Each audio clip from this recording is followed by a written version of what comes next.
Dr. Rashid Buttar. This particular doctor has been recommended to me by many, many different people. And they all say the same thing.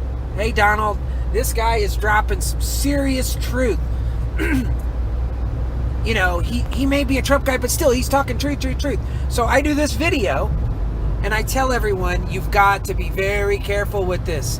This guy's taken all of our hard work, all of the effort to expose what's actually going on, digging through the psyops, through the lies, and trying to find the real truth, sometimes screwing up, sometimes getting it, but either way.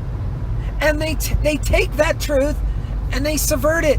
And they subvert it in a way where you're going right back into the paradigm. So that was just my analysis of the Dr. Buttar. Okay? Many of you agreed with me. I noticed in the comment section. Well, I want to point out what I found out about Dr. Buttar.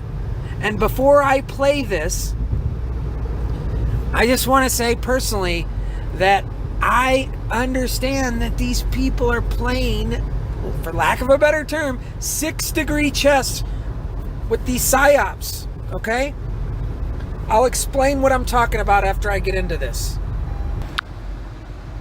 25-year-old Desiree Jennings was performing exceptionally well in life. She had recently landed her dream job in marketing and was working simultaneously as the cheerleader ambassador for the Washington Redskins. And on top of that, she had just gotten married to a successful businessman. She was physically fit and in peak health. But everything would change for Jennings in late August of 2009 after she went to a local Safeway supermarket for her annual flu vaccine.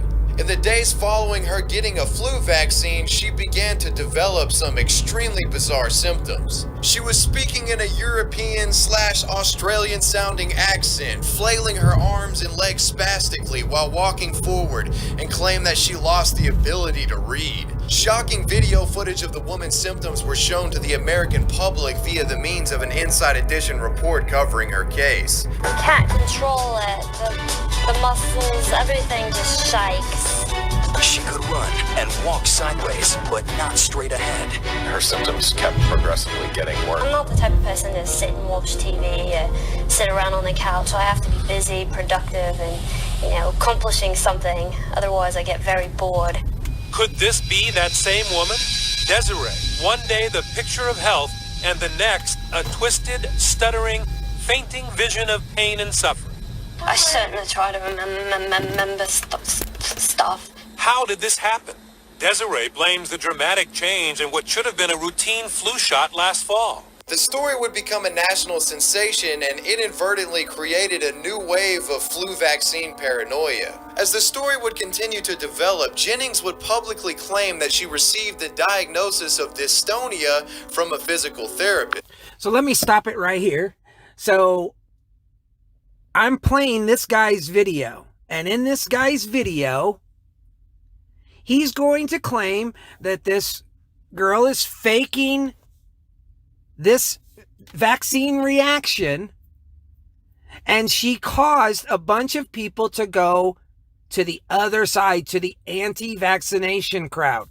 If you look through this guy's comment thread, it's 100% in agreement of how retarded everyone is that's anti-vax. And this is a perfect illustration. Now, what I see is a multi-dimensional chess game of psyop going on. Okay? You got this woman who is just glaringly faking a vaccine reaction. So over the top with her reactions. I will let the rest of it play. But they're doing it to make people who are anti-vax look terrible by saying, look how stupid these anti-vaxxers are for falling for the most stupid hoax that this woman put on. When in fact, it's almost like a double-sided psyop. Which is pretty strange because, as far as I'm aware, physical therapists cannot give you a medical diagnosis, at least in the United States. But anyways, what the hell is dystonia? Dystonia is a rare movement disorder in which a person's muscles contract uncontrollably. The contraction causes the affected body part to twist involuntarily, resulting in repetitive movements or abnormal postures. And a diagnosis of dystonia is congruent with some of the symptoms displayed by Jennings, such as the spastic arm and leg movements during locomotion. But the majority of her symptoms, such as the European and sometimes Australian-sounding accent, are not related to the disorder. It is possible for someone to develop slurred speech, but that wasn't the case here. Medical experts who were skeptical of the woman and her claims were quick to point out that the extreme coordination deficits displayed by Jennings in the Inside Edition video clips would be comparable to someone with an extremely advanced case of dystonia. The disease itself is progressive in nature and causes deterioration over time, not within a period of days like in the case of what Jennings was experiencing. Dr. Stephen Novella is an assistant professor of neurology at Yale, and he's followed Desiree's case on the internet closely. He's comfortable commenting from afar because dystonia is primarily a visual diagnosis. Now, I never examined her and I never claimed to come to any kind of a clinical diagnosis of her, but what I did say was the movements that she's displaying in those videos is not dystonia. For example, while she was having fairly dramatic whole body movements, she was still able to maintain her balance in a very precarious way.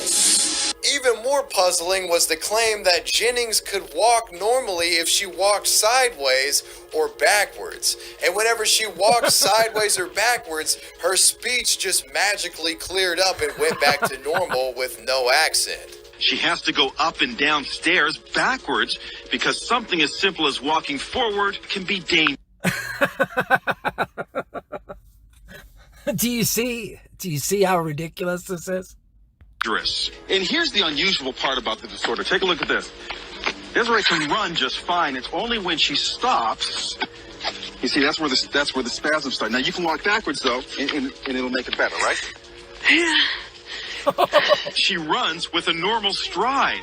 And as I ran with her, she even spoke normally. And now you can talk. Yeah, it's weird. It fixes as soon as I start running. I mean, you sound I know, it's great, isn't it? You can't make this shit up. You just can't fucking make this shit up. You sound amazing.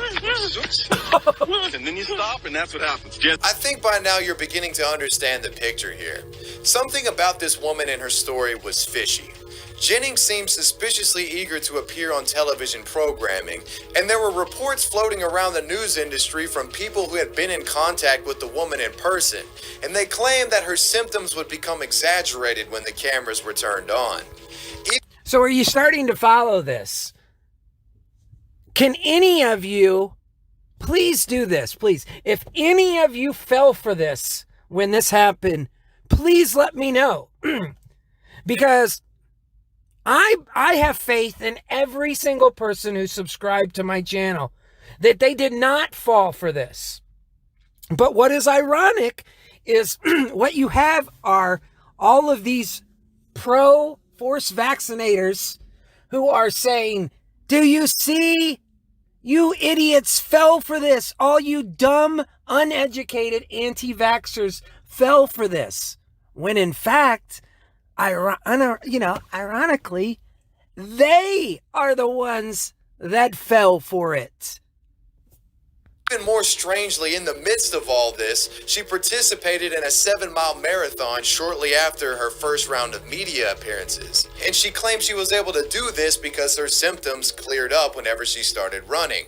At one point, do we just stop and think to ourselves, hey, is this woman just completely crazy and she's making all of this shit up for attention? This was certainly becoming the consensus at the time.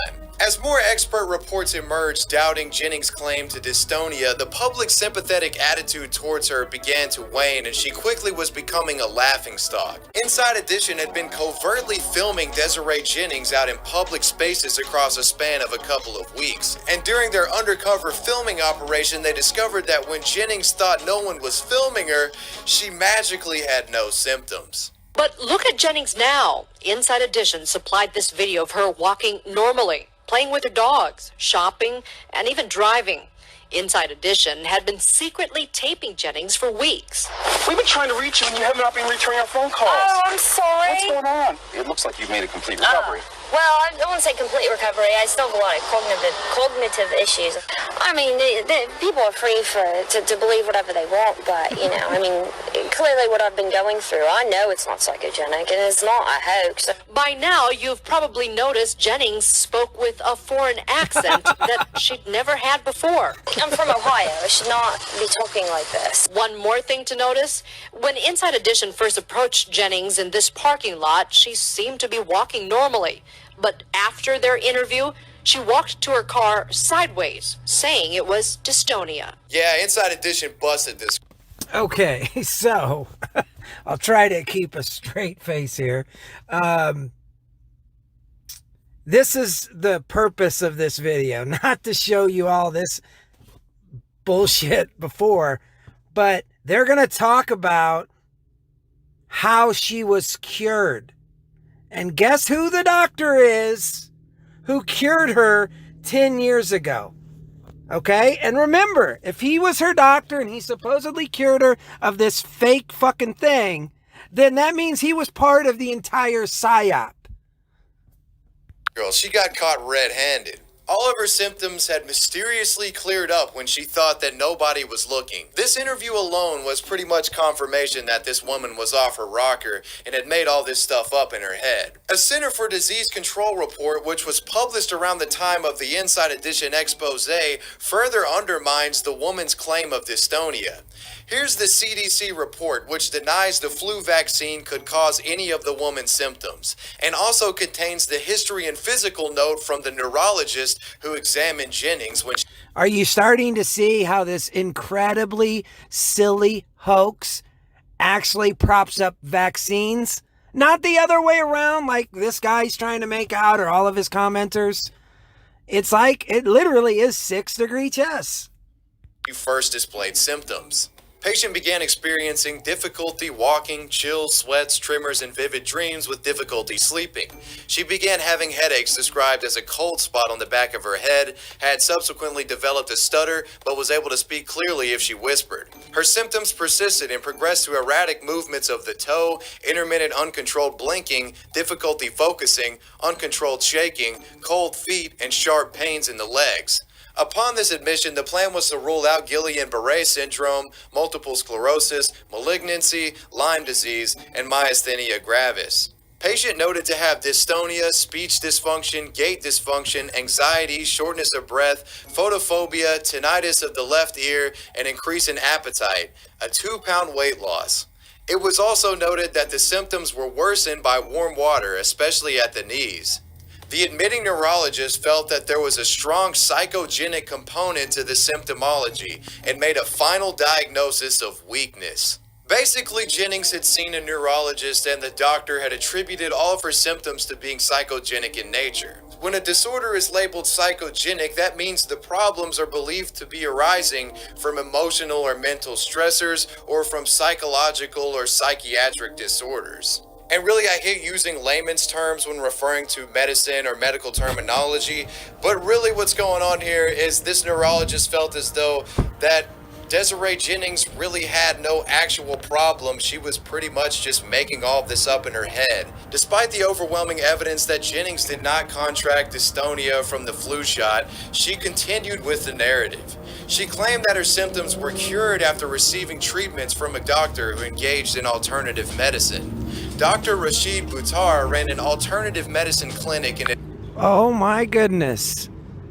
Mr. Buttar. I can't believe it's not Buttar. Admitted Jennings as one of his patients.